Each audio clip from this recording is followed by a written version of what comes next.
El macroscopio es un instrumento que permite ver de cerca algo grande, y esa será nuestra intención.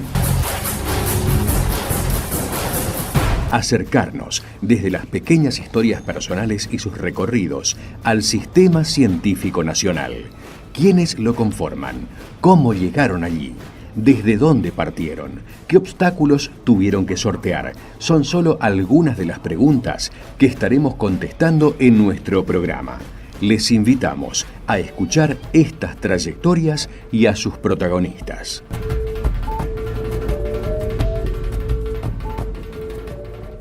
Buenas tardes, estamos aquí en Macroscopio como todos los lunes.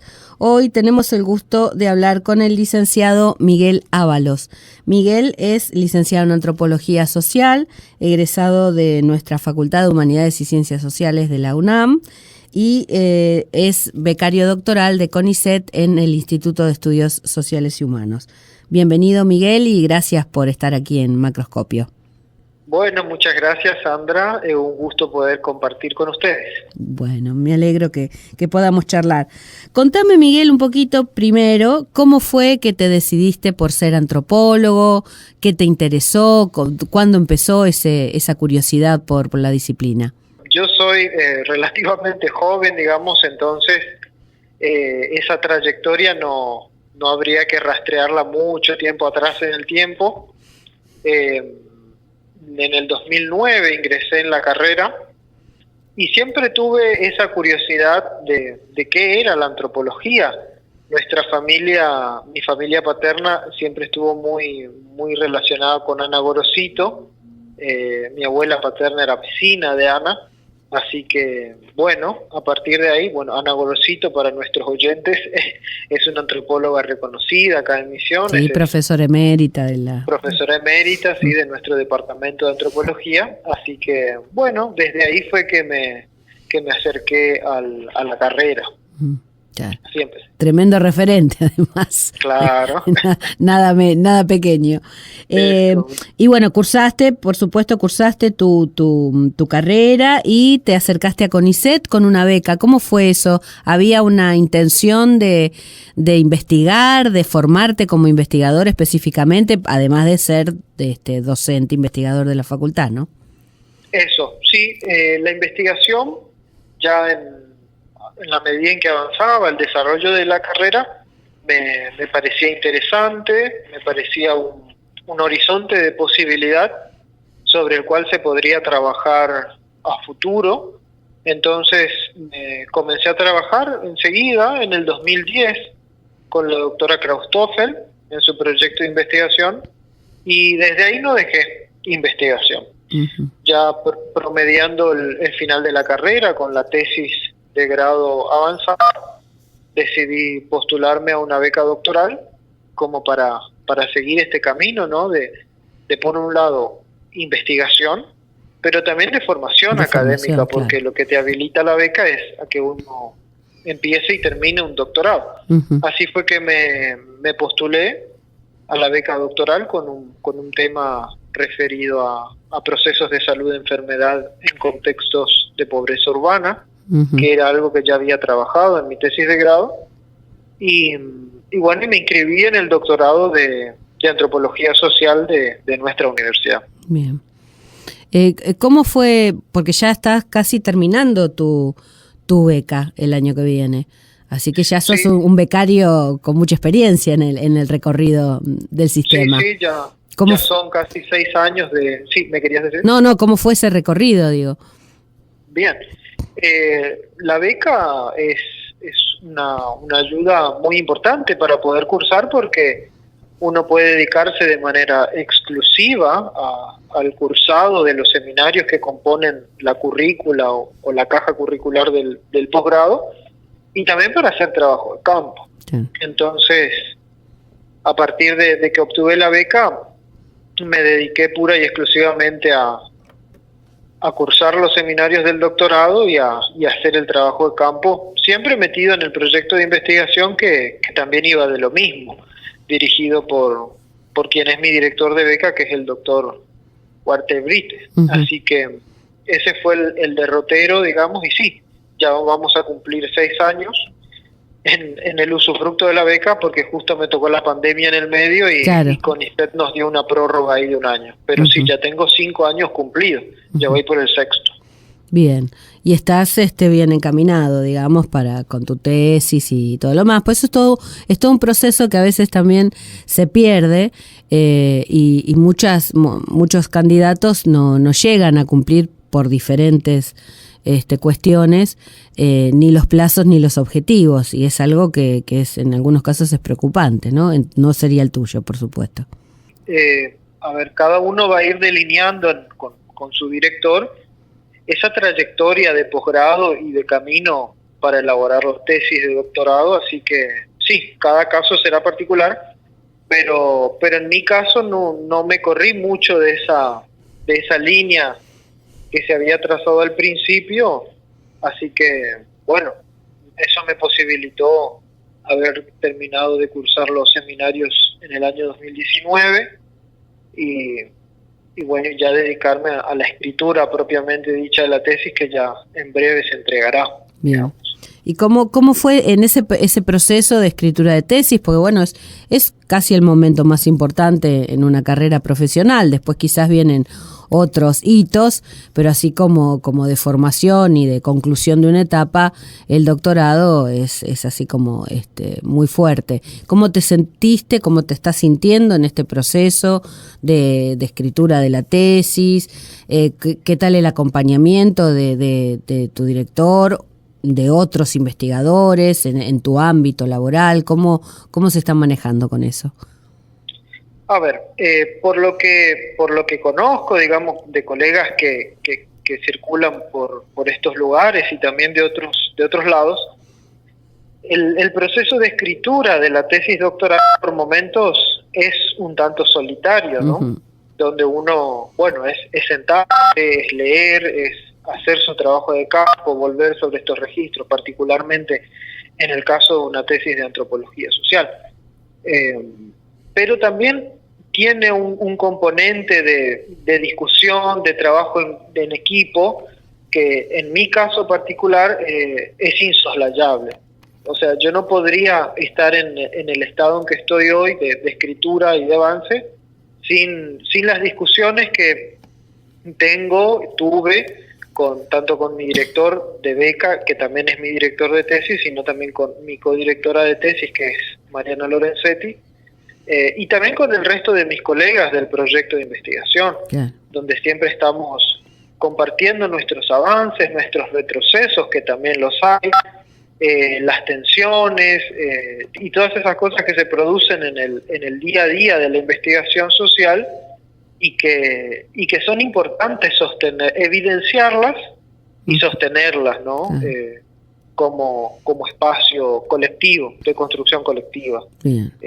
Seguramente que habrán otras disciplinas y otros colegas de mi misma disciplina que sigan otra forma, pero a mí me parece que esta es la mejor. Pero viste que cada maestro con su librito. No, seguro, esa es la que te da resultado a vos, la que sirve, y me parece que también es importante recalcar, ¿no?, que cada uno sigue su camino, pero qué importante esto de lo que decís, ¿no?, lo de la construcción colectiva, sobre todo en estas etapas en donde, pese a que lograrás tu grado máximo académico, seguís formándote, es parte también de la formación, ¿no?, el intercambio, el trabajo en equipo, sí, así que eso es absolutamente destacable. Claro, y al respecto del doctorado como el cierre de una etapa, sí coincido con vos, es como un momento culmen, digamos, o sea, es el mayor grado académico, más que eso no hay, pero todavía, pero hoy en día, por cómo está planteado el mundo académico y científico, el doctorado es como la base, digamos, ¿no?, a partir de la cual uno podrá plantearse dirigir proyectos, dirigir becarios, pero sí, es un momento importantísimo. Exacto. De la vida de formación académica. Es valiosa tu apreciación, porque es cierto, ¿no? En muchas épocas, años no hace tantos años, aunque quizás vos no habías nacido, el doctorado era precisamente eso, ¿no? El tope de la carrera, más allá de que, bueno, de que la gente que accedía a esa titulación seguía produciendo y estaba en el apogeo, porque en general se daban a esas edades, a partir de los 40 y tantos, digamos, donde ya uno tenía un recorrido de muchos años en el sistema, ya sea universitario o científico. Y después eso se trastocó. Se modificó totalmente y hoy tenemos doctores muy jóvenes en comparación con lo que era. Entonces eso también ha modificado mucho cómo uno se acerca, cómo uno se forma y bueno, de cuánto dispone, ¿no? El tiempo después, digamos, como vos decís, a partir del doctorado empieza una nueva etapa, cosa que antes era casi al revés, ¿no? Claro, sí, totalmente. Así que bueno, ahora vamos a hablar un poquito de tu tema, pero primero vamos a escuchar una canción y volvemos en unos minutos. Macroscopio. Ver de cerca algo grande. Continuamos hablando con Miguel Ábalos aquí en esta segunda parte de Macroscopio. Estamos, comentabas los inicios de su formación, de sus trabajos de investigación, cómo está ya casi terminando su tesis. Y ahora quería más que nada resaltar el tema de investigación, ¿no? ¿Por qué te decidiste por ese lado? ¿Qué fue lo que te, digamos, necesitaste preguntarte y lo que necesitaste responder sobre el tema de salud en la urbanidad, en los barrios carenciados, en los barrios periféricos? Bien, sí. Mi interés gravita ya desde hace varios años, más de 10 años, en torno a esta relación entre las condiciones de vida, particularmente las condiciones de vida de familias pobres, y su vinculación con la salud, de cómo se construye una salud ahí adentro, de cómo se atienden los procesos de enfermar y de cómo se reconoce ahí adentro otras formas de sufrimiento y de malestares y de padecimientos que no son reconocidos por la autoridad biomédica, por así decirlo, ¿no? Uh-huh. Por el sistema oficial de salud. Entonces, ver qué pasa ahí en el plano de la acción cotidiana de las personas. Ese era y sigue siendo todavía hoy mi interés. Uh-huh. Pero no solamente en un sentido así como folclórico de decir, la gente usa tales yuyos para tales enfermedades, etcétera, sino poner esto en relación con datos proporcionados por el sistema de salud, datos epidemiológicos, y poner en discusión ahí cómo se piensa la salud y cómo se construye la salud de la población, ¿no? Eso es un desafío que se está haciendo, porque los datos epidemiológicos no siempre están disponibles o no de la manera en que uno los necesita, de modo que uno va haciendo camino al andar ahí. Claro. Y eso es precisamente andar los barrios, acercarse a la gente, charlar, entrevistar y recoger información y datos propios, ¿no? Cuando faltan los otros. Sí. Y no solamente eso, sino acercarse uno, como es mi caso, a los propios efectores de salud. Es decir, ya que el Ministerio de Salud, por ejemplo, no me da datos al respecto de determinadas enfermedades, uh-huh. Ir y rastrear en los registros de los centros de salud, en los diarios de entrada, ¿se entiende? Uh-huh. En los registros que tienen de diagnósticos que atienden los médicos generalistas de los CAPS, etcétera, ¿no? Uh-huh. Es decir, ir en busca del dato porque el dato como tal no está. Uh-huh. Construirlo. Claro. Y eso, ¿cómo fue ese empezar a recorrer, si bien ya lo haces hace una década, digamos, cómo fueron esos primeros pasos de llegar a las poblaciones, a las comunidades, a los barrios, acercarte a algún referente, a algún informante especial, a los trabajadores de salud, por ejemplo? ¿Cómo fue esos primeros pasos? Y mi llegada se dio por contactos que tenía, por unos trabajos previos que había hecho con una ONG a un comedor en un asentamiento en Posadas en la zona oeste. Uh-huh.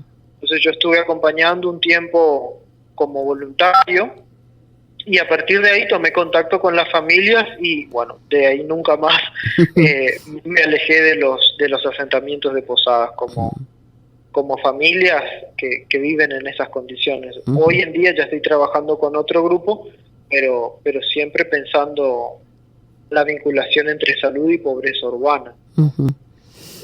Pero siempre me sentí muy cerca porque particularmente, y esto es importante, reconocer cuáles son las coordenadas desde la cual uno hace su propio trabajo como investigador. Es decir, yo no soy de clase alta, mi familia es familia laburadora, nací, me crié en Villa Cabello, entonces no era gente lejana, sino hasta con algunos de esas familias de ese asentamiento con el cual hice mi tesis de grado, habían sido parte de mis compañeros de mi cursada en la primaria o en la secundaria, ¿entiendes?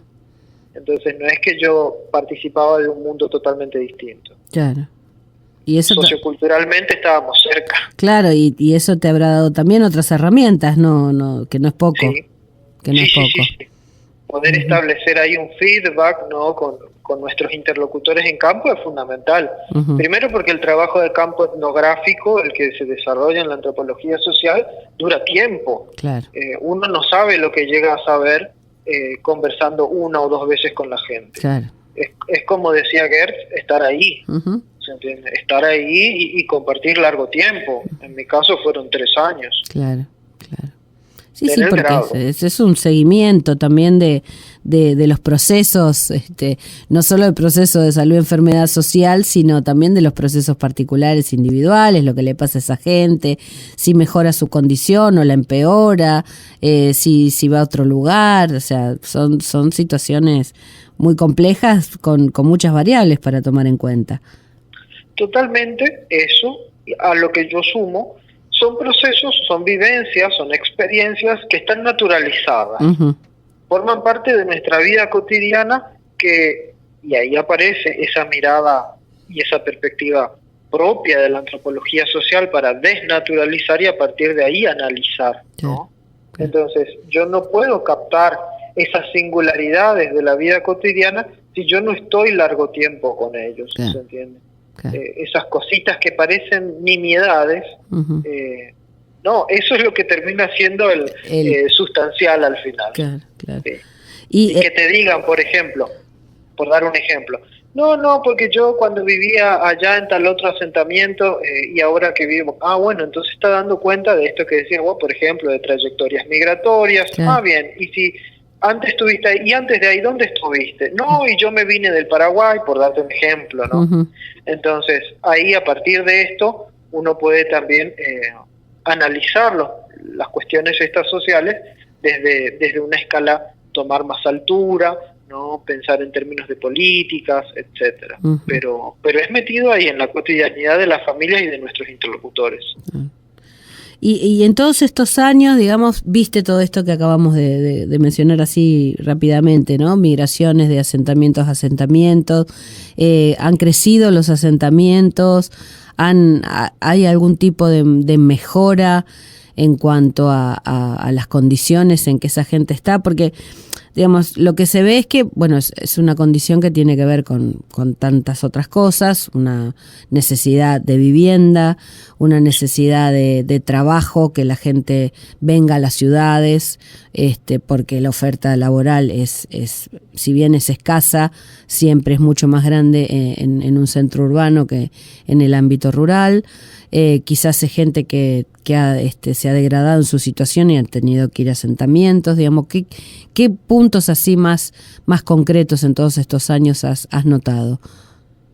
Bueno, algo de eso ya lo hemos publicado con el doctor Brites, y otras cosas también forman parte de mis reflexiones en el doctorado. A ver, los asentamientos no son todos iguales, revisten de características particulares. Nosotros reconocemos que en Posadas, desde su proceso de urbanización, ya hay conjuntos sociales que viven en condiciones de segregación socioespacial, pero esto se profundizó en la década de los 60, 70, 80, porque se suman a otros procesos, la dictadura cívico-militar, las profundas crisis que se vivieron en el agro en la provincia de Misiones, y cuando digo la dictadura no solamente en la Argentina, sino también en el Paraguay. Claro. Entonces, bueno, todo esto, estos movimientos de personas recayeron en Posadas que como ciudad capital de la provincia concentraba bueno, más oferta de trabajo, más oferta de servicios, ¿no? Entonces, bueno, se fueron conformando asentamientos informales, pero como te decía, no son todos iguales. Esto con el tiempo fue cambiando. Tenemos el proceso relocalizatorio de Yacyretá en el medio, también, que reubicó muchos conjuntos sociales pobres en una nueva periferia de Posadas, y otros quedaron más cerca. Por darte un ejemplo, el Cerro Pelón está en el medio del centro, ¿no? Claro. Ahí en la costanera. Entonces, esto nos muestra que los asentamientos informales son heterogéneos. Uh-huh. Y en función de esto, algunos tendrán más ventajas y o desventajas en función de esta cercanía o lejanía con el casco céntrico y con los servicios que ofrece la ciudad en el centro, ¿no? Claro. Hacemos una nueva pausa y seguimos en minutitos. Macroscopio, ciencia y sociedad. Seguimos hablando con Miguel Ábalos, estamos comentando su investigación sobre el tema de salud en asentamientos de Posadas, y hablabas hace un ratito de esas pequeñas cosas, de esas nimiedades que para vos son el gran caudal de la investigación en cuanto a cuestiones de salud, y no sé si usar la palabra porque es una palabra que genera mucha polémica o debate, que es el tema de percepción. Pero bueno, cómo la gente entiende que está sana o que está enferma, para quizás decirlo así es un poco más claro. Sí, las percepciones o el reconocimiento de la salud y de la enfermedad son claves. Y particularmente ahora estoy atendiendo una dimensión que cobró relevancia en términos académicos, particularmente en las ciencias sociales, que es la dimensión de los cuidados, ¿no? Uh-huh. De cómo hay muchas acciones individuales, grupales dentro del ámbito doméstico, pero también extradoméstico, que tienden a promover acciones de prevención de enfermedades, de promoción de la salud. Entonces, en mi tesis doctoral particularmente, estoy abordando de cómo se construye socialmente una salud de manera colectiva, uh-huh. De una manera colectiva. Tomando el ejemplo de una organización de mujeres que se nuclean ahí en un asentamiento en la zona suroeste de Posadas, bueno, cómo ellas dinamizan ahí algunas nociones integrales de la salud, donde estar sano no es solamente no tener enfermedades. Uh-huh. Estar sano también es tener determinados vínculos de amistad, de cercanía, relaciones que no sean violentas, ¿no? En el ámbito doméstico, con los vecinos, pero también tener un trabajo que te permita llegar a fin de mes, poder alimentar a tus hijos, que tus hijos vayan a la escuela, de que cuando vayan a la escuela aprendan. Entonces todas estas cuestiones conformarían una mirada más integral de la salud, y que es promovida por esta asociación que te contaba de mujeres que trabajan en este asentamiento. Qué interesante, ¿no? Y no me sorprende que sean mujeres, ¿no? Tampoco, porque siempre han sido en algún punto en los diferentes sectores las mujeres las encargadas también de los cuidados. Entonces, sí. hacen a la salud. Y lo que vos decís, no solamente la carencia de enfermedades o de alguna patología te hace sano, sino, bueno, las condiciones en que uno vive, porque eso también repercute sí. Directamente.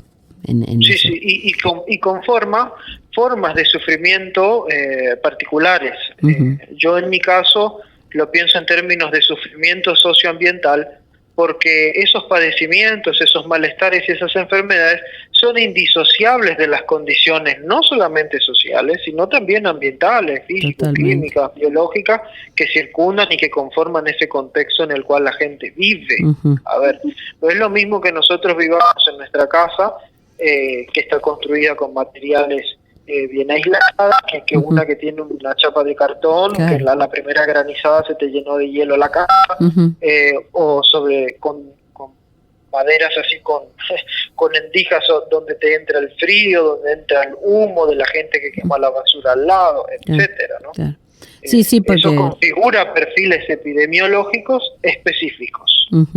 Sí, porque realmente, digamos, hay asentamientos que son muy precarios, muy precarios, sin ningún tipo ese es el caso que yo estudio. De servicios, de nada, ni de agua potable, ni de luz eléctrica, ni de especialmente los que están más segregados del casco urbano, son los que viven más en estas condiciones de precariedad y de desigualdad. Claro, totalmente. Y aparte, bueno, se potencia además porque en general muchos niños, hay niñes que además son difíciles de mantener, de proteger aún en esos espacios que tienen peligros incontables, no solo por la calidad del ambiente, sino también por las propias construcciones, las calles, el estado general del territorio, ¿no? De la urbanización, sí, totalmente así. Así que en ese sentido es bastante preocupante. Sí, y forma parte de la agenda pública, digo, por lo menos está planteado así. Y ahí me parece que está la riqueza también y el aporte de la antropología social de sumar estos datos y de que no son opiniones, ¿se entiende? Claro, eso también, a eso quería apuntar, digamos, porque bueno, más allá de que no estaría en tus manos particulares o en las manos del equipo de investigación o de un conjunto de profesionales, sí uno espera o esperaría que precisamente estas investigaciones impactaran de alguna manera en políticas públicas para revertir, si bien no todos los casos, pero por ahí las situaciones más acuciantes, ¿no? Más peligrosas, porque, por ejemplo, vos recién estabas hablando de estas situaciones, comentando, y yo me imaginaba, bueno, qué pasa en época de epidemias, ¿no? En estas situaciones, en estos barrios. Son mucho más peligrosos de ser víctimas pasibles de enfermedades que, bueno, en otros barrios donde hay donde están dadas las condiciones de servicios mínimas, ¿no? Aunque sí. Las morbilidades en esos contextos se exacerban. Se potencian, claro. Por dar un ejemplo, hasta hace poco tiempo había como un rebrote de virus de la influenza, no de la gripe, y en estos contextos la gripe es mucho más grave como se la vive, claro, en términos de experiencia de la enfermedad y del padecimiento. Claro. No es lo mismo uno en la comodidad de su casa, que hasta puede pedirse licencia en el trabajo, ¿se entiende? O sea, las condiciones de vivir una enfermedad en ese contexto son peores. Claro, son mucho más. Sí, uno está mucho más expuesto en todo sentido. Y en ese sentido, valga la redundancia, ¿cómo intervienen los efectores de salud, digamos, lo que hay por ahí ofertándose, ya sea médicos, enfermeras, centros de salud, que a veces no hay y son escasos, ¿no? También eso. Claro. En tanto y en cuanto estamos pensando en la determinación social de estas enfermedades, los mecanismos que se establecen desde el sector salud son paliativos, claro, ¿no? Porque la atención está, en nuestro país la atención es gratuita, es universal, pero en términos de subsanar el padecimiento, ¿no? De erradicar esos padecimientos, claro, se quedan a medio camino. Claro. Porque la persona vuelve a las condiciones, exacto, de las cuales salió, digamos, y condiciones que son las que generan la enfermedad. Y la gente, los habitantes obviamente son conscientes de cuánto tiene que ver su padecimiento con su condición social. Sí, totalmente consciente. A ver, no en términos académicos, ¿no? Pero sí, eso es lo que justamente estoy trabajando en la tesis doctoral, de cómo el acá, el vivir acá y el vivir así hace que yo esté padeciendo, que esté sufriendo. Claro. Entonces, hay una lectura por parte de estas personas que viven en el asentamiento donde hice trabajo de campo, que reconocen la relación directa entre las condiciones de vida y los procesos de salud-enfermedad, ¿no? En ese sentido es donde yo hablo de sufrimiento socioambiental. Claro, clarísimo. Sí, porque precisamente no es algo que, que tiene que ver con esto que estabas comentando recién, ¿no? Que es todo un combo de situaciones y de relaciones y de procesos que se van dando y que van generando esta salud o no en las diferentes personas. Hacemos la última pausa y seguimos en unos minutitos. Macroscopio, lunes de 18 a 19. Conduce Sandra Nicosia. Continuamos hablando con Miguel Ábalos ya para terminar este programa de hoy, que se nos hizo corto, como siempre, cuando la pasamos bien con los entrevistados. ¿Cuál es el futuro? Bueno, el futuro inmediato obviamente será la terminación de la tesis, su presentación y defensa, en la que estaremos todos haciendo procesiones y demás. Cordialmente invitados. Exactamente, cordialmente invitados. Y lo que sí, ¿qué él sigue al doctor Ábalos cuando sea? Vamos a seguir investigando, por supuesto con la docencia. ¿Qué proyectos hay? Los mismos temas, incorporar otros. Sí, particularmente me gusta y me interesa la investigación, y seguir dentro de la misma temática para mí es un desafío, así que eso ya algo de eso está plasmado en mi postulación a la beca doctoral que presenté este año, y si no sale este año, saldrá el año que viene. Bueno, la idea es poder abordar dentro de conjuntos sociales, otra vez, asentamientos, problemáticas referidas a salud sexual, reproductiva y no reproductiva. También, que particularmente quiero trabajar de cómo se experimentan, cómo se entiende y cómo se atiende o no enfermedades como la sífilis o el VIH. Uh-huh. Que ahora en todos los indicadores epidemiológicos locales y nacionales se está registrando un rebrote, o sea, uh-huh. Es impresionante cómo aumentaron la cantidad de diagnóstico de estas enfermedades, y reconociendo de que hay un subdiagnóstico porque no todo el mundo se hace un test. Claro. Entonces, bueno, me parece que es importante volver a analizar desde lo social estas enfermedades. Uh-huh. Sí, porque además, bueno, que son, en el caso del VIH es un poco más actual, digamos, pero la otra, la sífilis ya viene de siglos, y sin embargo no hay, llama la atención que dejó de haber campañas, ¿no? No hay ningún tipo de circulación, sí. ni de prevención, de llamada de atención, excepto alguna ONG como la Fundación Huésped, que siempre, o algún spot de alguna radio, sé que aquí en la radio los pasan, pero en general eso se dejó de hacer para todo tipo de enfermedad, y es lamentable y es preocupante porque las enfermedades siguen, y como vos decís, ¿no? Y empeoran. Y sí. Sin embargo, desde el Estado, desde los ministerios de salud, ya sea provinciales o el nacional, no están tomando eso, lo que no debería ser así, ¿no?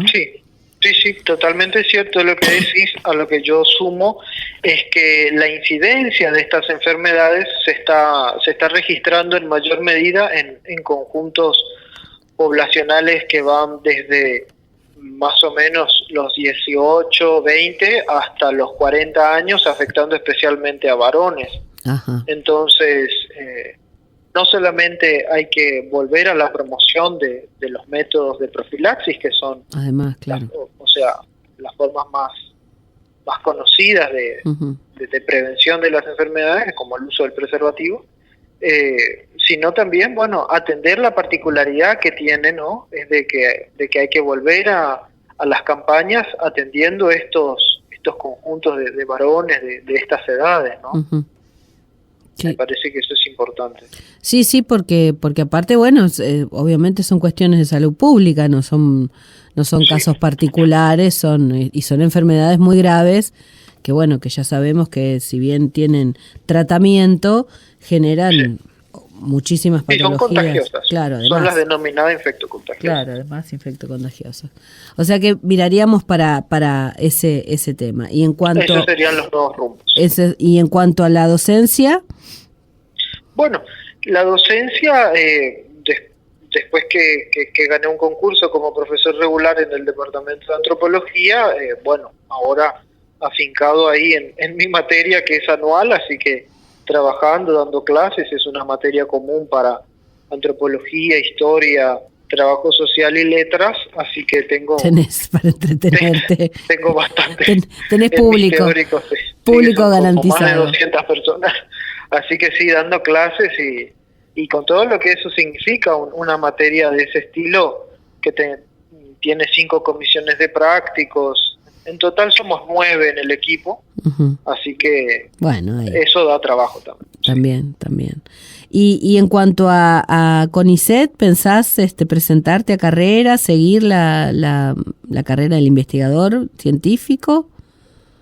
Sí, particularmente es mi interés, digamos, porque me gusta hacer investigación y eso es compatible con la docencia, así que ahí estarían mis dos patas, digamos, hacer investigación y docencia, y bueno, si uno puede cobrar por esto, es lo ideal. Es lo ideal. Mejor todavía. Vamos a ver qué sucede con los vaivenes políticos de nuestro país, porque la ciencia no está afuera de los vaivenes políticos, porque la ciencia es política. Total.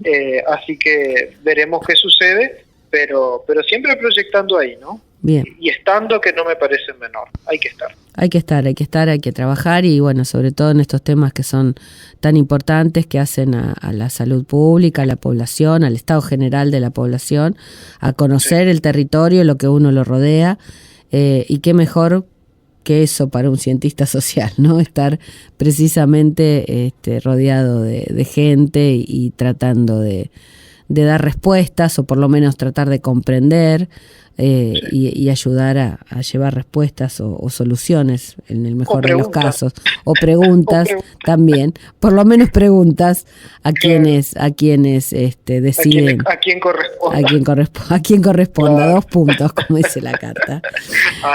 Así. Bueno, Miguel, ha sido un gusto hablar con vos, te agradezco tu tiempo y bueno, esperemos que solo vengan éxitos. Eso, dale. Bueno. Un gusto y un abrazo grande. Gracias. Escuchamos hoy en Macroscopio Todo cambia y El olvidau, por Mercedes Sosa, Posadelia en Linda, El adiós y El cosechero, del maestro Ramón Ayala. Nos despedimos hasta el próximo lunes. Los saluda Sandra Nicosia, operación técnica Beco Blanco.